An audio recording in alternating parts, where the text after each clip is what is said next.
Pesan utama dari bagian ini adalah seruan untuk keadilan dan penghormatan terhadap komunitas adat, serta pentingnya menjaga keberlanjutan alam sebagai bagian dari upaya perlindungan ciptaan Allah. Seruan kami: pertama, kami mendukung sepenuh hati gerakan perlawanan masyarakat adat yang mempertahankan hak-hak atas tanah warisan leluhurnya, sebab itu adalah dapur, pasar, sumber penghasilan hidup mereka. Yang kedua, kami mohon kepada TNI, Polri untuk tidak menghadapi masyarakat adat dengan kekerasan, intimidasi, teror, dan menakut-nakuti mereka yang melakukan gerakan perlawanan damai demi mempertahankan tanah adatnya. Tiga, kami juga menolak dengan tegas rencana pemerintah untuk mendatangkan transmigrasi ke tanah Papua. Mengapa? Sebab provinsi kami sangat miskin, daerah konflik yang terlama, para pengungsi belum kembali ke kampungnya, banyak anak putus sekolah, banyak orang yang sakit, kami kesulitan lapangan kerja, banyak sarjana menganggur. Singkatnya, kami tidak membutuhkan transmigrasi. Mohon dievaluasi ulang rencana tersebut. Seruan kami yang keempat, kami minta dengan hormat kepada Presiden, pemerintah untuk menghentikan semua program yang hendak merusakkan ekosistem, ruang hidup masyarakat adat Papua dan hak-hak hidupnya.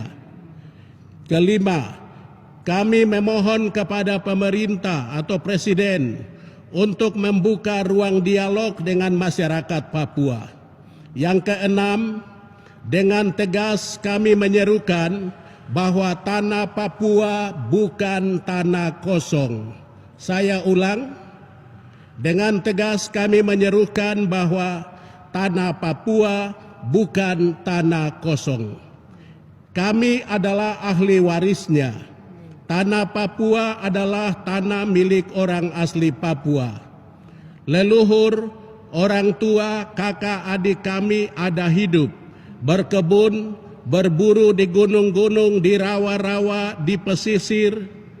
Leluhur telah membagi tanah kami ke dalam 7 wilayah adat, yakni Lapago, Mepago, Haanim, Bomberai, Domberai, Saireri, dan Mamta. Jadi, jangan kapling membagi tanah kami seakan-akan tanah yang tak bertuan.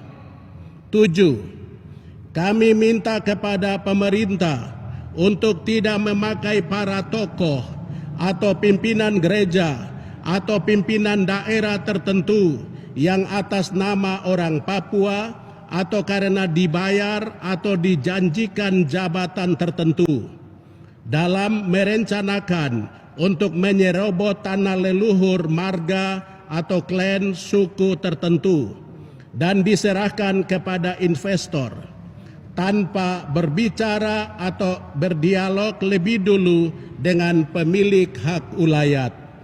Yang kedelapan, Dewan Gereja Papua dan Pastor Pribumi mempertanyakan kepada DPRP Provinsi, DPR RI, dan utusan-utusan Papua, apa yang sedang saudara-saudara lakukan dalam menghadapi mega proyek yang menurut kami akan menghancurkan ruang hidup dan keanekaragaman hayati orang atau umat Tuhan di tanah Papua. Kesembilan, kami prihatin melihat keadaan hidup umat Tuhan di atas tanah Papua dewasa ini. Maka kami mendesak dan meminta kepada koalisi MRPC Tanah Papua dan Dewan Adat untuk segera mengadakan musyawarah besar MUBES yang melibatkan seluruh rakyat Papua dari 7 wilayah adat agar dalam MUBES tersebut masyarakat atau orang asli Papua secara bermartabat dapat duduk bersama, berbicara bersama, merumuskan bersama, dan mengambil sikap bersama mengenai hak-hak mendasar hidup manusia dan alam semesta, demi memajukan orang asli Papua di tanah leluhurnya, supaya kami tidak susah ke depan atau kami tidak punah. Terakhir, seruan ini kami tunjukkan kepada pemerintah Indonesia, Presiden dan para menteri yang berhubungan dengan pembahasan kami di Jakarta, kepada para duta besar negara-negara sahabat yang ada dan bekerja sama dengan Indonesia, kepada negara-negara pemberi modal kepada Indonesia, kepada para investor dan pemodal yang memiliki sahamnya di seluruh tanah Papua, kepada kardinal, para uskup, pimpinan gereja-gereja di Indonesia dan di seluruh dunia, kepada seluruh anggota TNI, Polri, BIN, BAIS yang bertugas di seluruh tanah Papua, kepada seluruh anggota TPN, OPM, murni atau pembentukan negara di seluruh tanah Papua, kepada orang asli Papua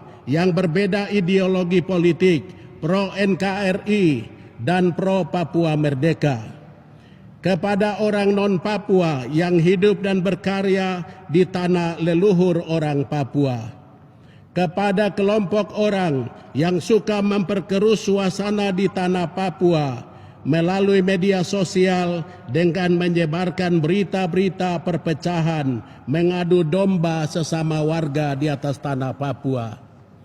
Demikian seruan kenabian kami.